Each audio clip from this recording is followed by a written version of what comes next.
Welcome back to Canada Unbox. So, don't know if you can tell, but my mic is still the better quality and is no longer as crappy as the old ones. So if you haven't watched my old YouTube videos, you can all know the sound was horrible. At that point, I didn't know much about background noise reduction, learned about it, also bought an external mic. So on my videos for the last about 2 weeks now, I've been using a Rode Video Mic Go. It's been working really well. It's removed almost all of the need for any post audio. I still do a little bit of noise reduction in the background, just a tidbit, but not much at all. Mic works wonderfully, except for outside. Outside, if you have any wind, you get this, the sound you know very well that your iPhone will make, or your phone will make, or your little camera will make when the wind gets onto it, when wind hits the receiver, I guess, for the sound. So, although I don't do any of my videos outside very often, I do like to travel, and I'm thinking I'd like to bring these videos outside more often. So I thought, while I was getting that mic for an extra $30, I would throw in what's called a dead cat. No, it's not actually a cat, and it's not dead, but it looks kind of like one.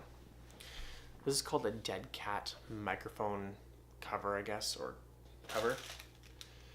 So it's by Rode as well, so you can see there. And it's for windshield. Artificial, not a real cat, don't worry.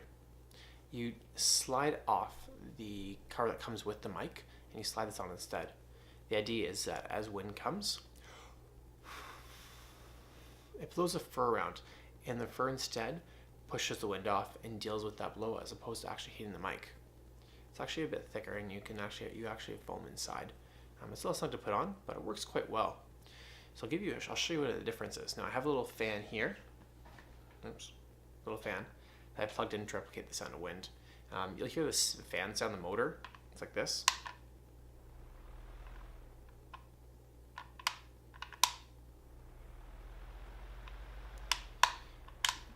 But you'll recognize the actual sound that camera makes when wind hits it in my first one. So I'll show you that now.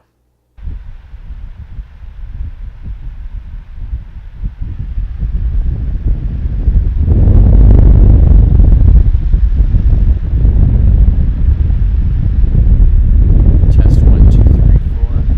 1, 2, 3, 4. And now that you've heard how it sounds without the windshield or wind cover, I'll show you with it. So let me put this on. Test 1, 2, 3, 4. 1, 2, 3, 4. Test 1, 2, 3, 4. 1, 2, 3, 4. Test 1, 2, 3, 4. 1, 2, 3, 4. Test 1, 2, 3, 4.